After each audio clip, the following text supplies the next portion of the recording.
পৃথক হত্যা মামলায় আনিসুল, সালমান, শামসুদ্দিন, পলক ও মামুনকে গ্রেফতার দেখানো হলো। এখনো দেশ ছেড়ে পালাচ্ছেন আওয়ামী লীগ নেতারা, এগিয়ে বিত্তশালীরা। অনুপস্থিত পুলিশ সদস্যদের চাকরিতে যোগদান করতে দেওয়া হবে না, স্বরাষ্ট্র উপদেষ্টা। আগারগাঁও মতিঝিল অংশে মেট্রো রেল চলাচল বন্ধের কারণ জানা গেল। ফ্যাসিস্টদের প্রেতাত্মারা চক্রান্ত করছে, মির্জা ফখরুল। দর্শক, এতক্ষণ শুনছিলেন সংবাদ শিরোনাম, এখন শুনবেন বিস্তারিত। তার আগে আপনাদের কাছে অনুরোধ থাকবে আমাদের চ্যানেলটি সাবস্ক্রাইব করে পাশে থাকা বেল আইকনটি অন করে দিন। পৃথক হত্যা মামলায় আনিসুল, সালমান, শামসুদ্দিন, পলক ও মামুনকে গ্রেফতার দেখানো হলো। ঢাকায় পৃথক হত্যা মামলায় সাবেক আইনমন্ত্রী আনিসুল হক, অবসরপ্রাপ্ত বিচারপতি শামসুদ্দিন চৌধুরী সহ 5 জনকে গ্রেফতার দেখানো হয়েছে। অন্য 3 জন হলেন সাবেক প্রধানমন্ত্রী শেখ হাসিনার বেসরকারি বিনিয়োগ ও শিল্প বিষয়ক উপদেষ্টা সালমান এফ রহমান, সাবেক তথ্য ও যোগাযোগ প্রতিমন্ত্রী জুনায়েদ আহমেদ ও পুলিশের সাবেক মহাপরিদর্শক আইজিপি চৌধুরী আবদুল্লাহ আল মামুন।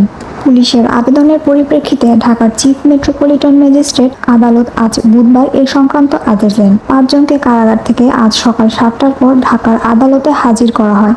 পরে তাদের বিভিন্ন হত্যা মামলায় গ্রেফতার দেখানোর আবেদন করে পুলিশ।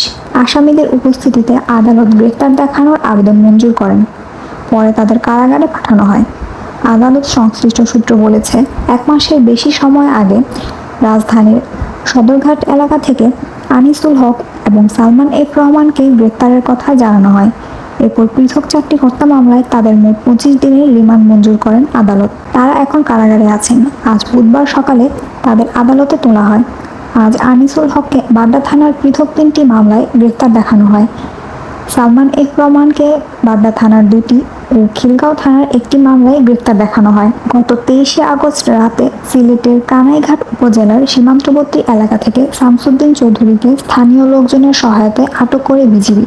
পরে ভারতে অনুপ্রবেশের চেষ্টার অভিযোগে তার বিরুদ্ধে মামলা হয়। এই মামলায় তিনি সিলেটের আদালত থেকে 17 সেপ্টেম্বর জামিন পান। আজ বুধবার তাকে ঢাকার আদালতে হাজির করে পুলিশ।